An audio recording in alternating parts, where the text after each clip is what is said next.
Today is day 3 and I am heading to Nara. Pupunta muna ako sa Kyoto for Fushimi Inari, yung mga torii gates na orange. Kasi kailangang maaga yun. Yun yung mauna kasi yun yung pinakamaraming tao, sabi nila. Then from Inari, balik ako ng Nara, half day para dun sa Deer Park. And may mga temples doon na dikit-dikit na lang. So, lakad-lakad na lang. So, pupunta muna ako ng Osaka Namba kasi kailangan ko kapalitan yung Kintetsu Pass ko para one day unlimited rides na lang. Anyway, let's go. So, bali yung get up ko today is down jacket tapos jeans na jacket. And malamig siya ngayon. Punta muna ako ng Dubot Suwen May Station.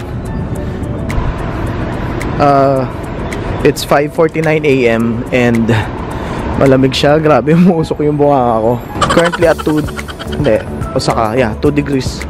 Ay, ayun pala yung Lawson. Puro lang ako Family Mart. Anyway, pupuntahan ko yan mamayang gabi. And then yun yung mga vento machines, guys. So kahit saan talaga dito maraming vento machines. Sa mga map sketches, always use Google Maps. Promise reliable siya. And finally nakita ko yan, Dubot Suwen May Station.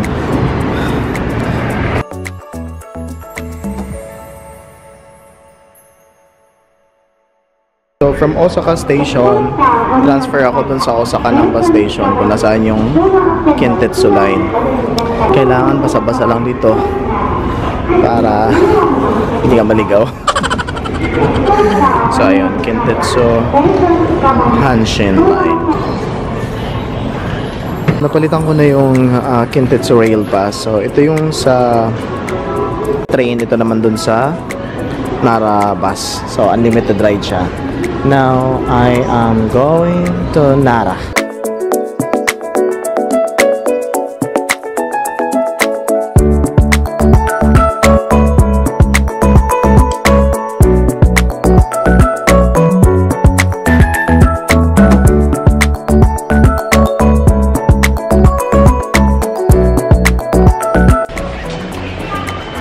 Okay guys, so I just arrived here in Nara Prefecture, in Nara Station.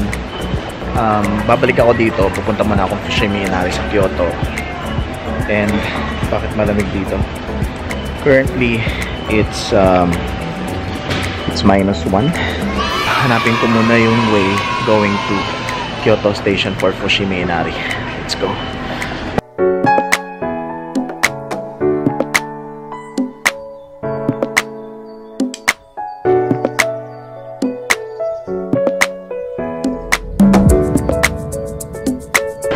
I am back in Kyoto for Fushimi Inari. Medyo matagal lang yung biyahe, around I think 50 minutes. Hindi pa ako kumakain, baka sa Inari na ako kakain. Nahanap ko pa kung nasan yung Inari Station. Well, actually, Kyoto Station to Inari Station, so JR line. Okay, let's use this.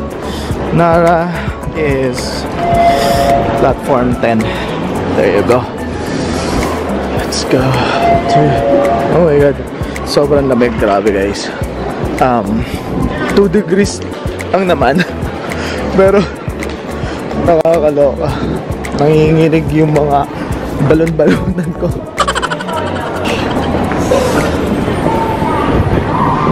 Finally, nandito na ako sa loob ng train. And then going for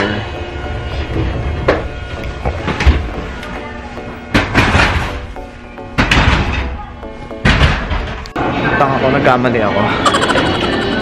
Dapat pupunta pala akong Inari Station. Babalik ulit ako ng Nara. No, platform 9 pala yung Inari.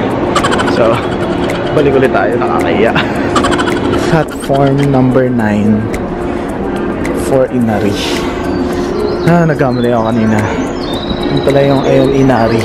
So platform number 9. I am finally arrived here at the Fushimi Inari. Here at the Inari Station. So yun lang yung Inari Station. Tapos ilang hakbang lang, kita mo na agad yung mga torii gates.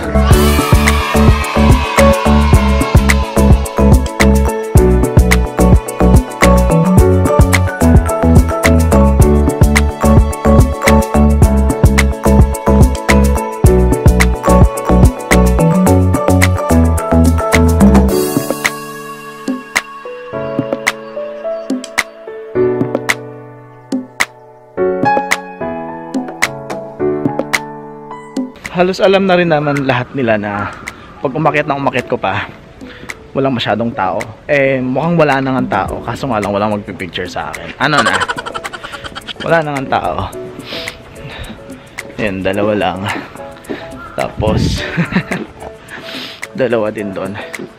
Which is perfect. Yun yung tip doon. Pagkadating nyo, maraming pipicturean sa baba.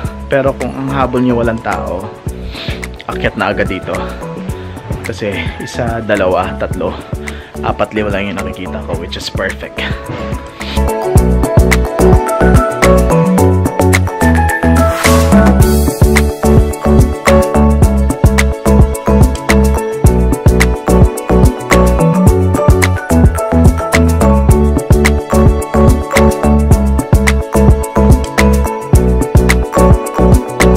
Medyo nakakapagod ngayon paakyat sa taas.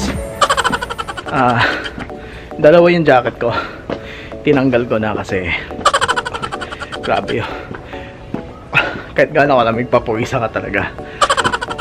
Although nakakatulong yung lamig kasi hindi ka masyadong hinihingal. Kaya sa baba, hindi mo alam paano tatakpan yung sarili mo sa lamig. Pero along the way,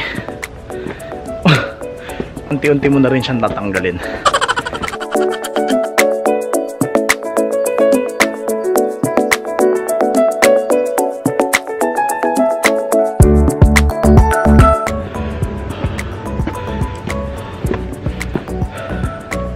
Grabe. Okay. Total na umpisahan ko na. Tatapusin ko na din. Kaya all the way to the top. To the summit of Monte Inari. Medyo naghahabol tayo ng hininga ngayon kasi talagang nakakapagod. Pero kakayanin.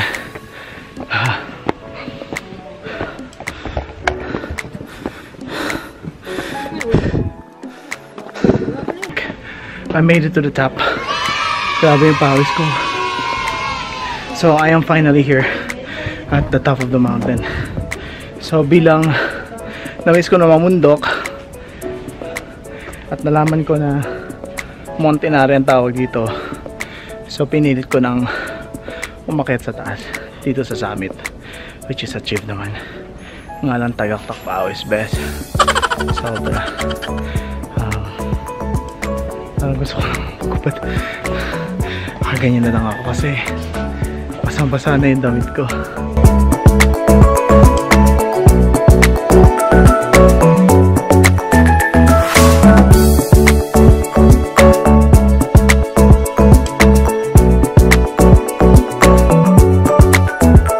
Okay guys, so I am now back at the JR Inari Station for Nara, para sa Nara Deer Park.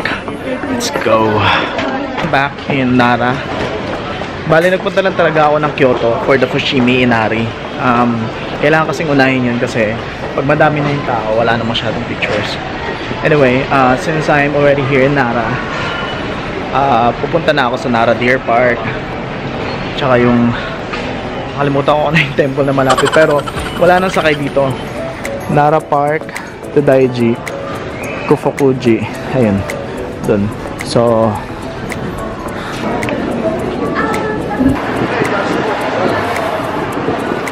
may Lawson, so mamaya kain na lang pagkatapos, and most likely dito papuntang Nara kasi halos lahat ng tao papunta doon. So ang rule of thumb is Pag alam mong lost ka na, te, sundan mo lang kung nasan yung mga sangkapaklaan. For sure. Doon din yung punta nila.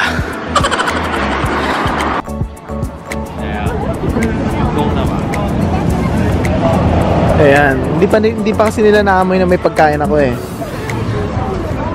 Pero bibili ako mamaya. Ayaw nila magpahawak sa ano. Change to camera phone lang ako. Kasi malulobot na yung isa. Plus mas mahaba yung tripod nitong yung selfie pad. Kaya nakabili na rin ako ng food. 150 yen. Para dun sa beers. Pag naaamoy nilang may food ako, for sure, hahabulin nila ako. Hi! Oh, ayan na siya. Hi! Ayan na siya. Oh, oh. Hi! Shit.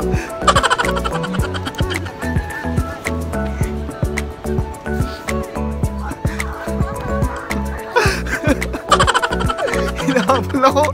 Shit.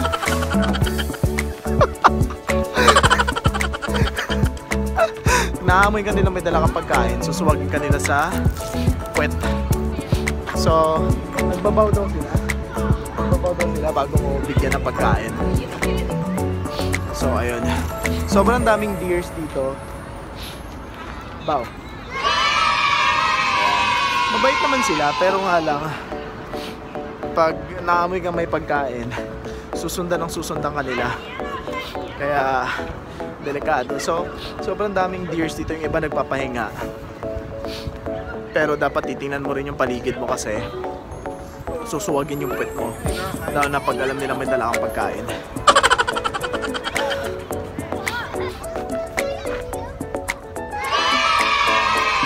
Nagbabaw sila pag gusto nilang pagkain. Nice. Kita mo? Galing. So alis na muna ako para mabigyan ko yung iba.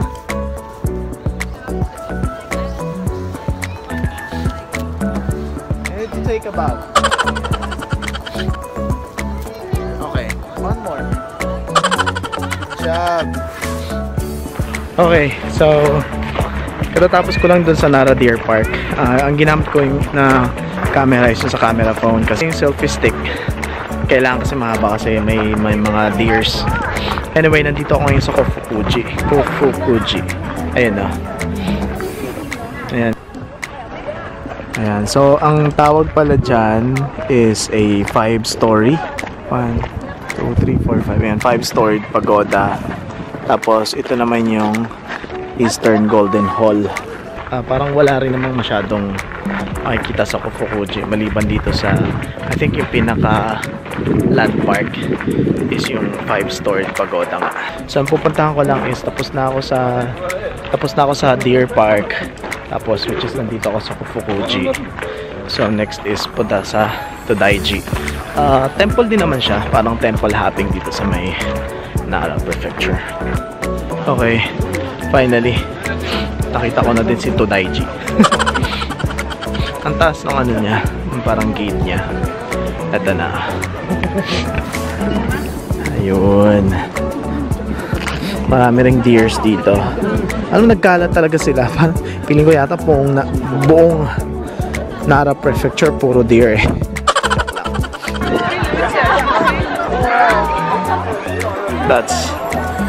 Ito yung entrance for Todaiji.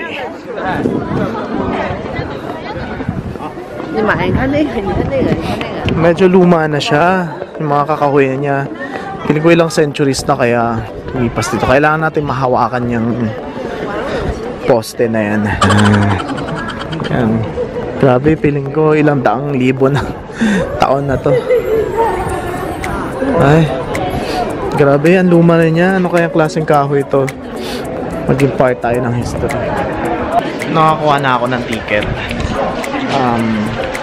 Ito, bale 600 yen. 600 yen siya papasok. Parang may Buddha yata dito. So let's see what's inside.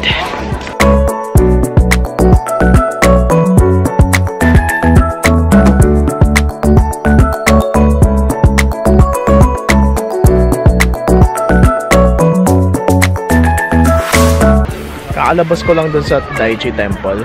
Dun. Grabe, sobrang laki ng Buddha. Alam mo yun, parang yun yung seating. Hindi ko alam kung yun yung pinakamalaking Buddha na nakaupo. Kasi di ba meron din sa Ngongping 360 sa Hong Kong. And then same lang din na nakaupo sila dun sa lotus na flower. So hindi ko alam. Pero para siyang kasing laki din ng yung reclining Buddha dun sa Thailand. Ang ganda, grabe. Although parang bronze siya, tapos yung mga guardian niya gold. Tapos siya yung gold, no? Pakilamero. Pero grabe, sobrang enormous talaga. Ang laki. Muna ako dito. Napagod ako. So this will be my last stop dito sa Nara. And then babalik na ako na Osaka. Okay, so kumikislap-kislap na yung battery ko. Malalobat na naman ako. I think that's it for the third day here in Japan. And thank you for watching. See you tomorrow.